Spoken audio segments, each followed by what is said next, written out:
Max the dog loved his morning walks along the quiet river. The day was bright, and the world felt safe.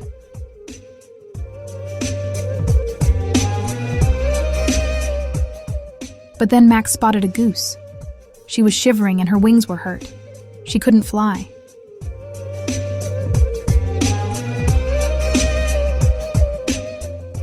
Max lay beside her and shared his warmth.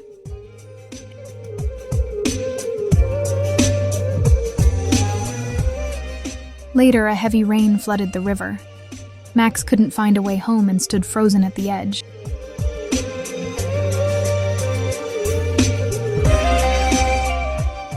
Just then, the healed goose returned. She led Max to a hidden bridge upstairs. Because Max had helped her, the goose helped him. When we give kindness, it always finds its way back.